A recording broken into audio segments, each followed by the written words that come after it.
Good morning. One of the great things that I like about Defcon, well, besides of the great talks and everything, well, I believe it's the first conference that starts at 10 a.m., right? Yeah, it's great. Well, you know what? I'm having some difficulties sleeping last couple of days due to some jet lag problems. Well, basically, my clock has been shifted about 10 hours. Last night I woke up at about 3 a.m. Well, and I thought to myself, it must be a beautiful day out there. No, it wasn't. So basically what we're going to talk about today, we're not going to talk about my jet lag problems. We're going to talk about managed code rootkits. My name is Erez Metula. I'm a secure software engineer working at To Be Secure, working as the application security department manager.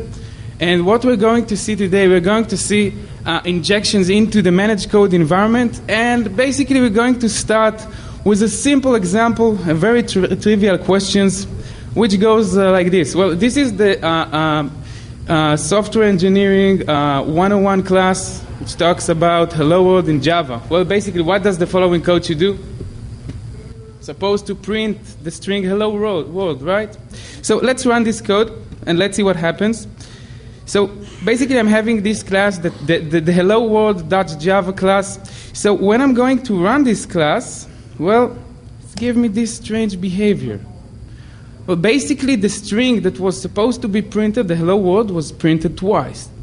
And the reason for that to happen is that because the internal implementation of the managed code was modified. So that the code, basically, what the code is, what the application level code says, it's not necessarily what it's going to do. And this is a little bit of problem when we're doing code reviews. Well, when we are doing code reviews, the malicious code might not be at the application level. But this was just a simple example of language modification. We're going to use this example of language modification and take this further and further, in that we'll be able to inject rootkits into runtime, into application virtual machine runtimes. And what we're going to talk about today, we're going to start with the managed code environment execution model. We'll start with an overview about that. We're going to talk about managed code rootkits and how to implement managed code rootkits. What's so special about that? We'll see a couple of demos and a couple of attack scenarios so that we can understand that managed code rootkits can be very dangerous and they have their own advantages due to some very interesting techniques. And I'm going to expose to you a tool that I wrote called .NET-Sploit. Well, a .NET-Sploit is a custom language modification tool. It enables you to change and to customize your own version of the .NET language. Well, it is a general purpose tool. I use it to show the attacks that I have demos for. But basically, it is you can use it for any purpose you like. You can even take it, and it's an open source, and customize it to other languages. So a little bit of background. It all started with the idea of changing the language back in 2008. I played a little bit with the .NET language modification. Well, soon I realized that it might lead to some very interesting attack. I wrote a paper about it called .NET Framework Rootkits, Backdoors Inside Your Framework. I presented it in Black Hat Europe and in CancerQuest. But .NET Rootkits was just a case study. So, and people actually thought that there is a problem with the .NET framework, and the concept that I was talking about was .NET specific. Well, it wasn't. And it was really, really important to me to show you guys the general purpose case, so that I'm also going to talk about Java rootkits today. So I'm taking another language as an example to show you the general case study. So what is a managed code? Well, managed code is code that runs and executes under the management of a virtual machine, an application-level virtual machine. For example, the JVM, the Java JVM, or the .NET CLR. Well, think about it as an operating system for applications. So basically, this is another language we are talking about. We're not talking about assembly language. But we are talking about a virtual language we're talking about a high-level, object-oriented intermediate language. Basically, it looks like assembly, but it has the characteristics of an object-oriented language. We can create objects, and we have classes and inheritance and stuff like that. Well, basically, it looks something like this. This is how Java bytecode looks like after disassembling. So as you might see, it looks kind of like an assembly code, but it's not. If I will execute this code, if I give the CPU this kind of code, it will not understand what I'm talking about. The CPU does not understand virtual languages. But basically, the magic that is being performed is being performed using the virtual machine that translates the high-level intermediate language to the machine-specific assembly code. So that if I'm having an executable, and sorry guys about my graphics, I sucked in graphics. But what I wanted to show you here is that the same executable can be run on the different platforms. So we have a Windows machine and a Linux machine and a Mac and mainframe, and etc., etc. But for each machine, there is a specific virtual machine. So we have that for Windows, it's the virtual machine is in blue, and for the Linux box is in green. And basically, what happened here is that the executable is executed inside the virtual machine that translates the just-in-time code and gives that to the CPU. So basically, the virtual machine acts as a bridge to the CPU. Well, a couple of examples of managed code runtimes. So we're talking about Java, JVM, .NET Framework, the PHP Z Engine, the Flash ActionScript virtual machine, the AVM, Python, Dalvik. Basically, there are lots of languages which are virtual machine based. And today we're going to discuss .NET and Java as the case studies, basically because they're very common languages. Many projects are written today using .NET and Java, and because their model is very similar and very easy to understand. So a little bit of overview of Java execution model. Well, basically we have 3 layers, as opposed to, for example, a code which... The quality of the following recording is not up to our usual standards. However, we are releasing this due to the importance of the material presented. Is unmanaged, for example, C or C++ code, in which you have the executable, which contains compiled code, compiled assembly code, and you have the OS. Basically, now we're talking about 3 layers, not 2. We have the application, we have the runtime. In our example, this is the JVM, and we have the OS. So when the application source code is compiled, and we have a bytecode class, it is hosted inside the JVM. The JVM loads the class libraries from JAWS based on the name. And well, it generates, using a just-in-time compiler, a code that which is machine-specific, and this is what the OS, the CPU looks and sees and executes. Well, the .NET model is pretty much the same, so only that now we have assemblies. This is .NET notation for compiled code. We're talking about DXCs and DLLs. And now the code is being loaded, the libraries is being loaded from the GAC, the Global Assembly Cache. This is where all the low-level all the low-level methods are being stored. Well, think about it as system calls. Basically, this is where the code is located. This is where functions are being implemented. And again, the jitter is generating machine-specific code, and this is what the machine is executing. So, what are managed code rootkits, or MCRs? Well, managed code rootkits, this is a user mode, application level rootkits hidden inside the managed code environment libraries. Well, I know that most of you guys think about, well, user level mode, this is not like kernel level mode. The kernel level mode is awesome. Well, in kernel level mode we can do many things. Well, there is a couple of great things that you can do in user mode. In user mode, well, although you are sacrificing a little bit of hiding, you can do very sophisticated attacks, and you can do very sophisticated logical attacks.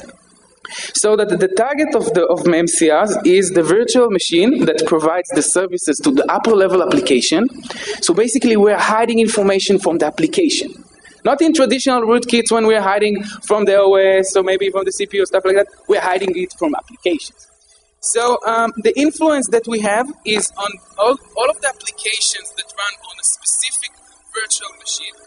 And basically what we can do stuff like regular rootkits. So for example, we can hide files and we can hide processes and registry keys and stuff like that. We can also do some very interesting logical things. A little bit of advantages of MCRs. Well, first thing is that it is an overlooked place. No one looks at virtual machines for malicious code. No antivirus, IPSs, IDSs, stuff like that. They understand intermediate language. They don't know if you're writing your malicious code. They do not understand it. Basically, they cannot tell whether your application is doing something wrong. From its point of view, the application can do whatever it wants. So basically, it cannot detect those kind of malicious behavior. Well, forensics checklist does not cover virtual machines, right? So basically, if forensic guys over here, today you have another place to look for, so that it's not just the operating system binaries. You look for also for other places. And basically, another interesting thing is about developers and developers' backdoors. Now we're talking about malicious developers that they know that their code will be audited. And they know that some security guy will go over their own code, maybe looking for backdoors. They will not hide it inside application level. They will hide it downstairs in virtual machine level. We're also talking about universal rootkits.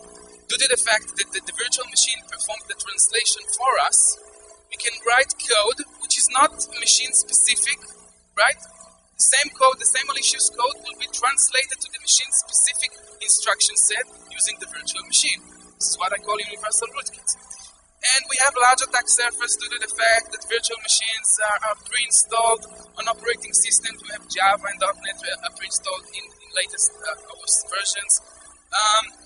We can control all of the applications from only one place. Think about a scenario of, for example, a hosting web server in which you're controlling all of the application's behavior using only one injection. Another interesting thing is that the MCRs are becoming the managed code becomes part of the operating system. Microsoft is pushing very hard for that the .NET will be able to perform more and more things. Let's take an example, .NET PowerShell commandlets. The last thing is that we can perform some very sophisticated attacks, as we're going to see today. So when we are talking about language modification, rootkit implementation, basically what we see here, we see the three layers. We see here the application level, the runtime level, and the OS level. So basically when an application calls some specific runtime method, basically the runtime method, this is the implementation of the runtime method, it is being called and executed. In MCR, we're taking away this method, throwing away, and writing our own implementation. So now, when the application calls runtime method, well, basically it does something different, right? So when a call comes to this method, well, it goes, generates the code, and the system will be hacked. No one can see it. You cannot detect it from the application. If we're talking about an example, and in the beginning we saw the demo of Java write line twice. It was print line. This is a Java version for printing a string. We can do the same thing in .NET. So basically, this is the same code that was able to perform the same thing, string twice. So I'm just giving it here as a reference. But basically, if this is the original code, what I did in order to make to print of every string twice, I just doubled the code. And the modified code looks like this. So basically, I took the same thing and doubled the code. I had to rearrange a little bit the addresses, right? Because basically, I had to calculate. And this is a very intensive task. Now I just had to calculate the 3 lines of code. When we're talking about injections of very sophisticated attacks, a large amount of code, you have to do a very large amount of calculations. A little bit about the attack scenarios. Messing with the sandbox, messing with the application virtual machine usually requires administrator level privileges. And basically we're talking about 2 main scenarios. One scenario, this is the scenario of housekeeping attack vector. Now we're talking about post-exploitation attacks in which the attacker has already managed to gain control of the system. Using some other kind of vulnerability, now he has control of the system, and now he's thinking, what should I do next? So he can utilize MCRs to his proposal, right? This is another alternative attack vector so he can use. But in the second scenario, we're talking about the trusted insider. This is one of the major problems that we're facing today in security, in which those are the people that already have access to the system. Now we're talking about IT managers, we're talking about developers, DBAs. Those guys already have administrator level access. They don't have to steal this access, right? So they can take advantage of it and probably install an MCR. Think about a developer, for example, that is developing a very sensitive financing application, and he knows, for example, that he'll be reviewed, and he wants to enter some kind of code that says, hey, if you see my own bank account, well, give me a little bit of grace, right? And those kind of backdoors are very common when we're talking about malicious developers. The implementation techniques can be divided basically to two parts. Well, we have the non-invasive techniques. Those are the ones that are called by design technique. By design techniques are techniques in which you're not hacking anything. You're just utilizing something which was there by design, so that the virtual machine lets you change its meaning using its own controls and own mechanism. For example, AOP or aspect-oriented programming using dynamic weaving lets you inject code into applications. Configuration modification, for example, setting an alternative evil class loader, or for example, loading a malicious agent in Java. This is how you do that. And maybe messing with the machine config in .NET. You can do that in all those techniques. But this is not something which is evasive. If the application will query the virtual machine, it knows about it. And what we're going to discuss today, we're going to discuss evasion techniques, in which we're talking about direct modification of the intermediate language code, so that the application will not know that something happened. Basically, the virtual machine lies to the application, right? So, and when we're talking about Java techniques, Java rootkits, this is just an example of an evasion technique. There are many ways of performing the same thing. What I did here is I took the print stream class, this class which implements the print line. I extracted it from rt.jar, rt, which is the runtime jar containing all of the code of most of the important code of Java runtime. I extracted it out, disassembled it using just for disassembler, modified the code, recompile it back, reassemble it back using Jasmine assembler, and deploy it back into the runtime, right? Well, basically, for more information, you can access this site and get info about it. But the interesting thing is that you can change the language by that, and the application will know about it. But doing the same thing in .NET, well, the concept is pretty much similar, but it's a little bit more complicated, because in .NET we have the signature mechanisms, and in .NET we have a signature called strong name, in which all of the assemblies have their own signatures. So I cannot just take the DLL, change it, and put it back in its location because the signatures does not match, right?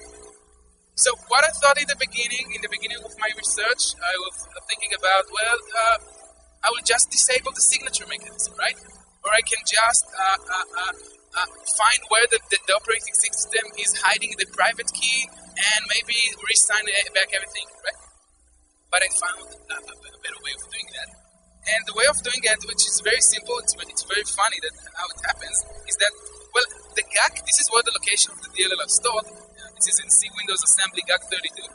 Here you have a directory for each assembly. So, for example, mscorelib, which is one of the most important DLLs, mscorelib can have many versions. So each version contains its own directory that says what is the version of the DLL. So here you see the .NET 2.0 DLL for mscorelib, and this is the signature of it. Well, it turns out that if you take the DLL and put it back to its location in this directory, and this contains the signature of the real, it looks at the signature, it says, hey, I need to load the DLL containing this signature. Well, I just load it from there. So no signatures are checked. And basically, what's so funny about this is that basically, if we look into it, well, basically, this mechanism, even though that there was some signatures checked, well, basically the attacker could disable those anyway, right? So basically, due to performance issues, the verification was disabled. So now all you have to do is just write your DLL to the same location, to the correct location that you want. And the last thing that you want to do is to avoid engine. Engine is a pre-compiled code, so you would like to throw away the cached version of the old code, right? So you just disable the old code, the caching using engine uninstall and the previous DLL. Basically, from here on, you can remove traces with engine. Go read the white paper that it contains information about this kind of stuff. Up until now, we've talked about the techniques of changing the .NET language or the Java language. From now on, we're talking about more generic stuff. Basically, one of the important things is that we can extend the language. We can add features to the language. We can add new methods. We can, I call it method or function injection because you're adding new methods to the language. For example, if you want to do the same thing again and again and again, because instead of writing the same code, just wrap your code as a new method, right? And pass parameters to it. Just call your method. So basically, I've implemented a couple of methods. One of them is called send to URL. What it says is that, well, it will send some data from an attacked machine to the attacker. So the parameters is where to send it and what is the data. Reverse shell. Please open a reverse shell for me for in IP and port, some specific stuff that I will call this function. Hide file, inject class, man in the middle, which returns a man in the middle socket, and the key log event handler. All of those are examples of things that can be injected into runtimes. Well, when we're talking about managed code, usually managed code is implementing object-oriented concepts. And one of the interesting things about object-oriented is that we have the notion of inheritance. So basically, if you have a class that you want the class to contain code, to extend code of other class, you're just inheriting from that class. And, well, all of the classes are inheriting from a class called object. So basically, we have something like a tree of classes, and object is the uppermost class. So basically, if we want to inject code that will be inherited to all of the classes in the runtime, all we have to do is inject it into object. And we can do other interesting things. For example, we can inject into a subtree, into a branch. For example, let's say that we want to inject only to this subtree. So all we have to do is inject into here, right? So basically, inheritance will do it for us. So we just need to look for where we want to inject. So a little bit about the development scenarios where we can do many interesting things, and I want to save time to show you some demos. So let's start with the first one. Well, the first one, here we're talking about stealing the authentication credentials from the runtime authentication mechanism. We're not talking about the application level authentication code, we're talking about the runtime method, a Boolean method that gets from the application username and password and returns back the true-false answer. So what we're going to see about here is that we're going to inject into an internal authentication method code that says something like, well, take the username and password that you now have, well, this is an internal class members, take it from the class and send it to the attacker using our own send to URL class, right? So we've injected the code send to URL method, and now we are just calling it and saying, well, I want to send you to me the username and password of the user. And let's see a demo about that. Well, in our demo, we're going to see an attacked application. Well, think about a hosting application, a hosting management system in which you have many applications on the same machine. We are attacking all of them at once. So we're talking about a rich bank server, which we have many users, and the login page, if this is the login page, this is the login page code. The login page code calls the action of the button click is to call forms authentication, authenticate, sending the username and password, and calling the runtime method. So runtime method has been hijacked so that in the end of the original code, we can see a call to send to URL. And the data will be sent to the attacker. Well, in this demonstration, I'm going to talk about an application and a server called Bridgebank. Well, Bridgebank, believe me, that they have lots and lots and lots of money. So this is a place where attackers would probably want to attack. So in this application, the low-level implementation was being hijacked, so that what we're going to see now, we're going to put our user over here, and let's have the server. A little bit down here, and let's have one attacker there. And in our attacker, let me just make sure that I'm running on the correct machine. Yeah, look at this. Well, when the attacker receives the data will be written into this directory called received input. So I'm going to put my attacker over here. So basically the flow will be something like this. The user will enter his credentials, it will pass through the application, through the runtime, and into the received input directory, right? This will be the flow. So let's take our attacker. Figure, see what's going on. And well, let me put here my credentials, but I'm going to write something which is wrong, so this is also this blah blah, right? And as I log in, take a close look what happens over here. So logged in, well, access is denied. File was created. Let's go back, and now I authenticate as I'm supposed to be. Again. Great. So now let's go to the attacker machine. Let's see what it contains. So you can see that the log file says that the user here has tried to log in with password blah blah, and the user here has tried to log in with password 1. So, and this was a demo of hijacking the forms of authentication. Thank you.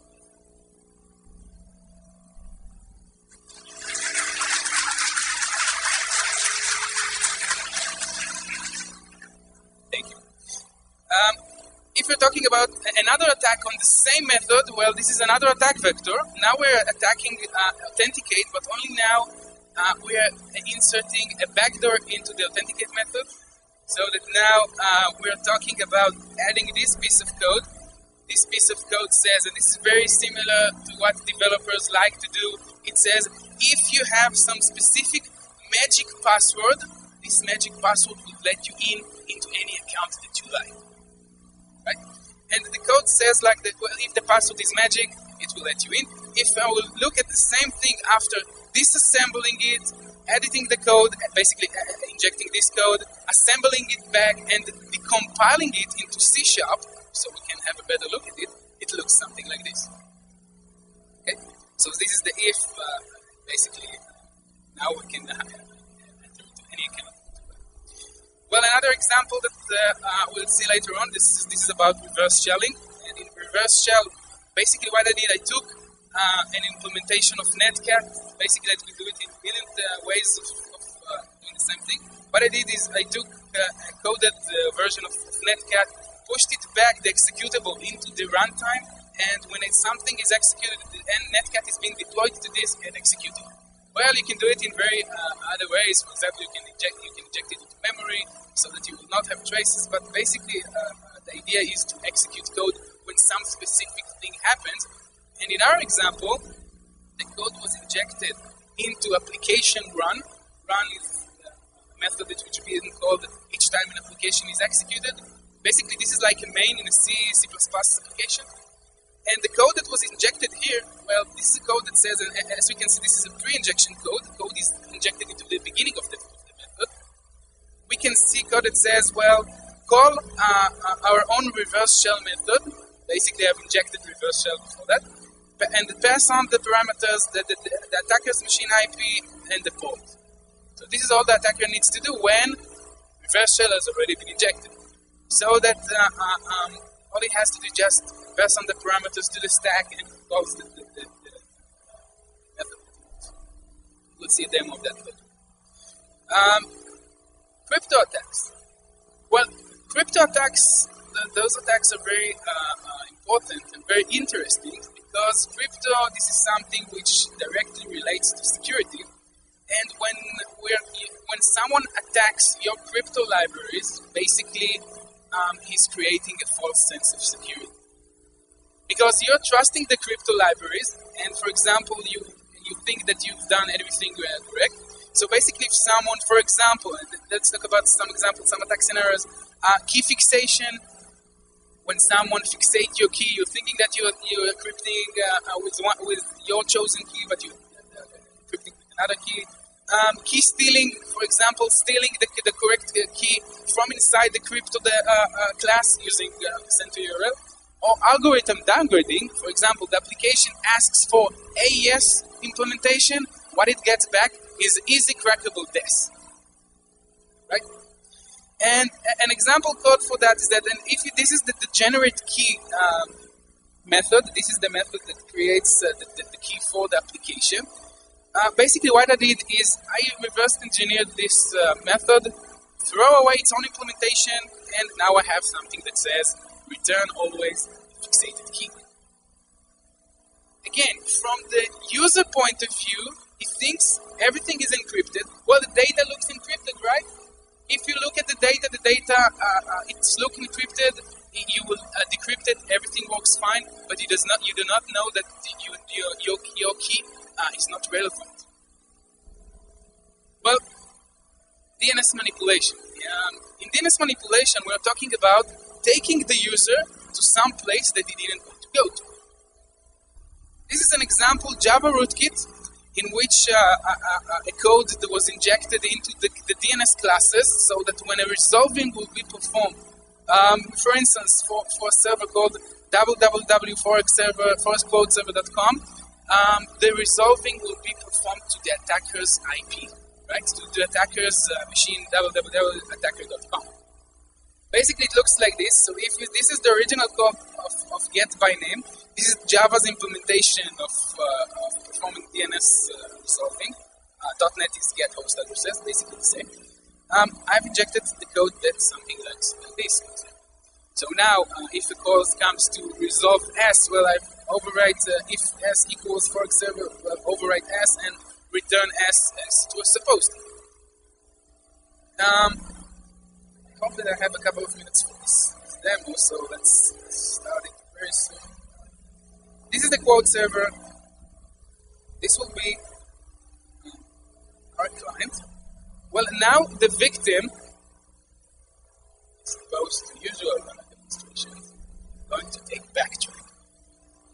Backtrack is awesome, right?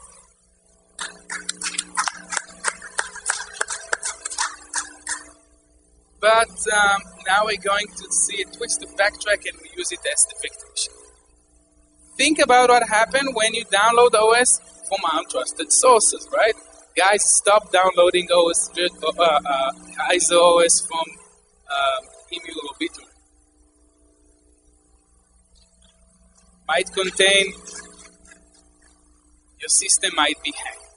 So, I'm going to use as a victim a Linux machine, and the interesting thing is that class that I wrote and it executes as it's supposed to be on Windows machine. I've deployed the same class on Linux machine, right? So, and this is where a virtual machine comes into place, so that my user, let's put it over here, and now we're going to perform a man-in-the-middle attack. So let's take our own attacker, and the attacker has his own man-in-the-middle server. As you can see, he's waiting for a victim. Let's put this guy over here. Let's put this guy over here.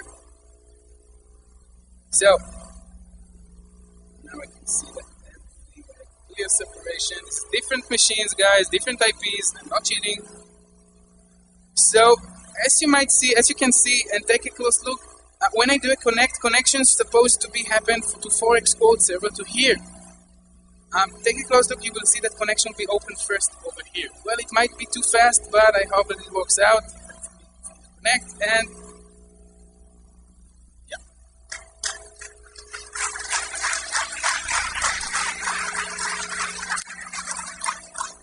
But it is not the end of it. Well, basically, I could have stopped here because taking the user to the wrong place is bad enough, right? But here the attacker's mission was to make and to cheat, to fool the user. And this is what we are talking about, quote 4x server. So I want to make the user looks like, for example, the British pound is something which is worth buying. Let's say this, and it's supposed to be this, and well, the user sees that. And they say, hey, great British pound, let's buy a couple of those. Give me 10,000 of those. Great. Transaction accepted, and the user was fooled. So this is the end of this demo about DNS manipulation. Let's take a look about other examples.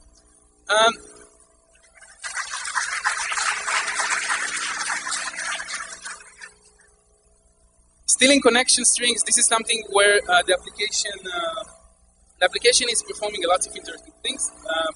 And one of the important things is timing. Well, in timing attacks, your attack is supposed to be executing when some specific thing happens. For example, stealing connection strings to databases is supposed to happen when application opens a connection to the database, right? You cannot just put some code in some very general place. You need to do it in some specific place. And I wanted to inject code that does something like this. Well, take this dot connection string and send it to the attacker. But the thing is that I cannot inject it into the constructor of the object. I need to inject it into a place that I know that where it is being called, connection string will already be initialized. The right place to do that is in open. When application calls open, connection string is initialized. Permanent HTML and JavaScript injection is where the code is being injected into not necessarily code sections, but code templates. For example, HTML blocks, JavaScript blocks, and stuff like that. So we can inject, for example, permanent cross-site scripting. We can perform proxies, man-in-the-middles, defacement attacks, and one of my favorites, calls to browser exploitation frameworks such as XSS shells. Right? You all know XSS shell, right? You know XSS shell, guys? Great exploitation framework. Picking into secure string, this is where we're stealing data from something which is called a secure string. This is a string that contains, this is a string which is encrypted in memory. Well, if the string is encrypted, this is because someone wanted to hide something which is very valuable. Let's steal it from there. And this is the code that can do that using, again, send to URL. And the last one, we are talking about disabling security mechanisms. Here we're talking about disabling the virtual machine own mechanisms such as Java, Just, or .NET CAS. Basically, if you have some kind of code access security, this is like an ACL, but for code, so that we can say what class can do and what method can call and stuff like that. Basically, if we take a look at the configuration, the application will not behave according to configuration. Again, if there will be some kind of auditing, security auditing, we said, hey, everything is fine. I see that configuration is as it's supposed to be, but the application will not behave as it should. Again, false sense of security. But those are just examples. As you can see, you can implement what you want. If someone hacks your own virtual machine, you can perform other kind of things, and basically, the sky is the limit. There are some advanced topics to mention. For example, cross-platform classes can perform many interesting things. You can deploy classes, custom classes. You don't need to tie the code to the specific machine, to the specific CPU. There are runtimes like enterprise service bus, web services stacks, application servers, database, stuff like that already contains virtual machines. As an instance, SQL Server 2005 contains an internal implementation of .NET Framework. You change the database code. And we can also talk about multiple change rootkits or second-order rootkits, in which we're having an OS level rootkit. So, for example, kernel level rootkit that hides the presence of MCR, and MCR hides the presence of the application. Right? Remember, MCRs are not targeting the OS; they are targeting the application. And the last thing that I want to talk about now, I'm going to talk about .NET exploits. This is a tool that I wrote in order to show as a proof of concept that things like this can happen. And basically, .NET exploit is not necessarily an evil tool. .NET exploit is a generic .NET framework language modification tool. So you can perform, you can change basically your language. It's an open source tool. You can download it, change it, modify it, add modules to it. You can even add more languages to .NET exploits.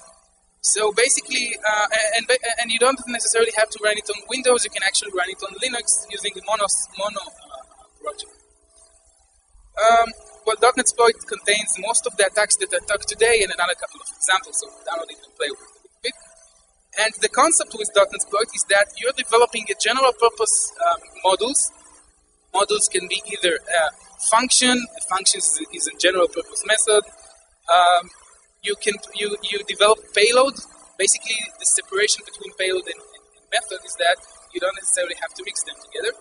And references is when you're injecting code that contains call to some DLLs that wasn't there before. And an item. And an item, it's very interesting because an item is the module that ties them all. An item looks something like this. An item is an XML that describes basically where we want to inject our code. So basically, what is the target DLL? So we can see that we're changing MS_lib, and this is the location of MS_lib.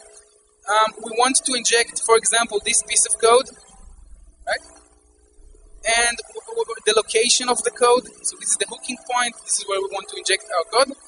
And what is the mode? What is the mode of operation? Whether we want to inject it as a pre-injection, post-injection, or we want it to replace all of the code that was there. And let's see the last demo. The last demo is about .NET exploit, performing a very intensive task of injecting a reverse shell into the .NET framework own implementation. And the task is that we are performing a conditional reverse shell that only when a specific application called sensitive application, right, is being executed, a reverse shell will be opened back to the attacker. So let's go to our machine. Fast because we don't have much time. So I run .NET exploit, and I'm going to load one of the items. There are many items here. I load the last one, conditional reverse shell, and I'm going to start. So now what it will do, now it will go to this directory, take this DLL, perform a decompilation of the DLL. After decompiling the DLL, it will inject the function reverse shell generic. After that, inject a function called reverse shell private generic. After that, inject the payload, which is conditional reverse shell form, in a mode which is pre-append, so that code will be injected in the beginning of the function. Basically, if I wanted it to call to be executed at the end of the function, all I had to do is change the configuration, right? So now it's in pre-append, and after it will finish, it will recompile it back. Basically, reassemble it back into a DLL. And basically, it will generate a new DLL for me, so that this DLL will later be used to replace the framework on DLL. So that basically now I'm going to change the .NET language, so that now the injection will be performed into run. Remember, run is when applications are being executed. Run is being called. So now when run will be called, it will check whether the name of the application is a sensitive application. So as it's done its operation, it asks me whether I want to generate deployers. Well, deployers are batch files. This is a deploy and undeploy batch files that will be used on the modified machine. So that, we don't need to take .NET exploit to the modified machine. All we have to do is to take the DLL and the batch file. So I'll execute this. And so .NET exploit is finished. And let's move on fast. Let's put our attacker over here. And we have the attacker side of shell here. And well, now I'm going to run the sensitive application to show you that I didn't deploy it yet, so now I'm going to execute sensitive application to show you that nothing happens. A couple of seconds. See that. Oops. That's the end. Yeah. So, and this is sensitive application. Nothing happened. Well, what I'm going to do now, I'm going to deploy the DLL. Deploy. That's it. Now I'm going to run the same executable, and if everything works as fine as supposed to be, a reversal will be opened on the right side.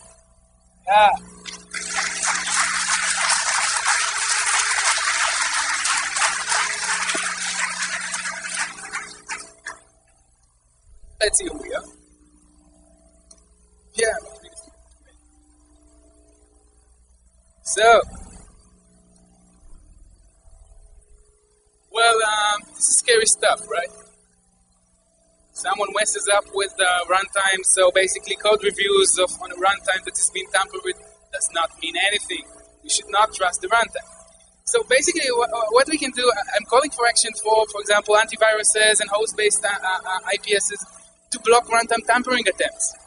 The same kind of behavior that I'm expecting a decent antivirus when, for example, a malicious process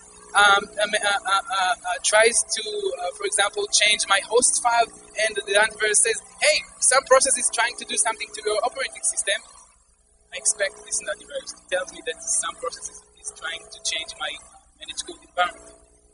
IT guys should perform file tampering detectors using, for example, Tripwire, but do it on using an external machine. Auditors, pen testers, forensics, look for your evidence inside virtual machines, know about this kind of things.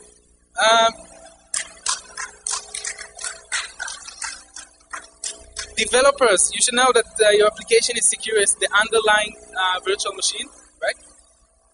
Virtual machine vendors like Microsoft, Sun, well, basically this is not a direct responsibility of them, but although it's not a bulletproof solution, they should raise the bar a little bit. Today it's too damn easy to do. And of course, end users, all of us, we should know about this kind of thing, and we should verify our runtimes. Well, for more information about this research, you should look at this page. This is where the slides are, white paper, .NET exploit tool, source code, basically everything. It's important to mention Ken Thompson, who talked about C compiler backdoors. He talked the first guy who talked about the backdooring the compilers, and Dennis Cruz from the OS.NET group, who talked about the dangers of full trust application. Well, to summarize, we all seen that malicious code can be hidden inside the virtual machine, the application level virtual machine, as an alternative place for hiding malware. We're not just talking about kernel, BIOS, places like that. We're talking about another place for backdoors. Very interesting attacks can be devised using techniques like that, so be careful. And well, it does not depend on any specific vulnerability, because basically it's not restricted to any kind of machine, to any technology. We're not just talking about .NET, Java, or stuff like that, but a custom problem, a generic problem that we have. And last thing we saw, .NET exploit, the generic language modification tool, that simplifies the process of .NET modification. But I want you guys to remember that .NET exploit is not necessarily an evil tool. I used it as a custom tool. It can be used to modify the framework, but it can be also used to basically to modify the framework. Create your own version of .NET framework. Generate customized mod frameworks, tiny framework, secure framework, performance framework, stuff like that. So guys, if you have any questions, I'll be right over there at room 104, and thank you very much.